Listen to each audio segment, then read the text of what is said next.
unkosikazi ngithi ngiqonele ibeka phakathi ezibonweni andifuni ibeke ecaleni ibhola enkantempompo funeka ibeka phi jonga nawo wayibeka phakathi ezibonweni ungayibeka ecaleni into ezamntentoba xa ubona ungabeka enkantempompo nansi uzafunda nansi uzafunda into ezamntentoba ungabeka enkantempompo funda ukuba bekungenjalo ngendandixelelayo ndimka ndiya kunilungiselela indawo ukuba ke ndimkile ndaya kunilungiselela indawo ndiya kubuya ndize ndinamkelele kum ngokwam. Molweni uyesu akasitha futhi kula madoda afileyo ngombhalalo umkakhe akashonga thafika uba umkamphalalo ebengugudwe ephila uzawuba ngugudwe wesa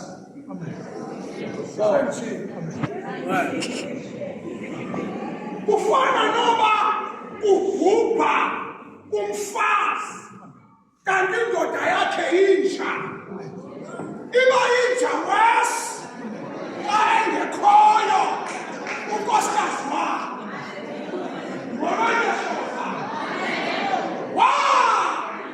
wathetha ngohlobo mfokaphensi into endiyithethayo umfazi otshatileyo nendoda etshatileyo mayihlale kubani uyesu.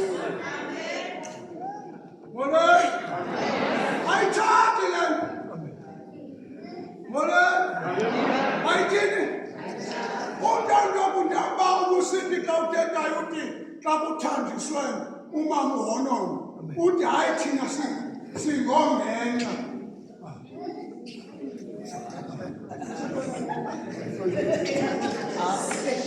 athapostoli babefundisa thina singobani singongenxa laa ngenxa ke uye avele ubunjubaqa bakhe uvele ubumbuli bakhe ebequnywe yile ndoda ngoba kungenxa. Amen. Yabasilone noba uyintombazana nokuba ungumama nokuba uyinkazana ngifuna ukuqala nintoba kholwa ubani na uyesu ukhona nabani na nakuthini kuba endlini kathixo zininzi iindawo zokuthini zokuhlala. Amen.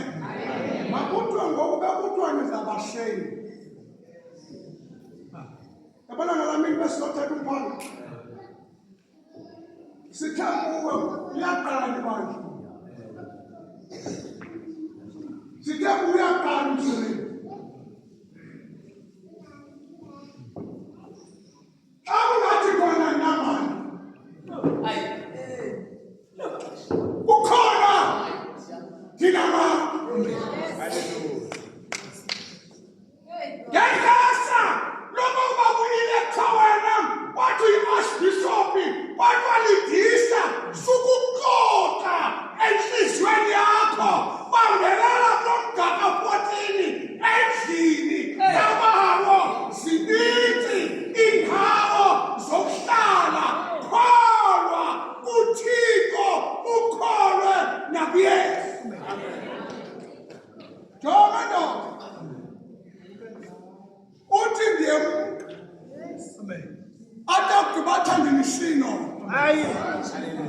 nam nditsho manefomo nam nditsho family athande imishino jonga ade ndinisiya nolizwi ayibonke ndimshiya nabani na ususiyeke ndisi bambelele ezweni uyibeke phakathi efundweni. Hallelujah. Because iBhayibhile bomama nangootata ithi ixoke inhliziyo.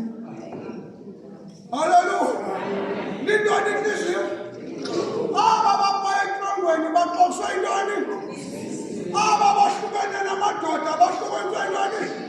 Aba bahlukene nabafazi baqokiswe yintoni? Ayane ibeka nokuphamba igazi. Umsebenzi wenhliziyo yakuthini? Haleluya.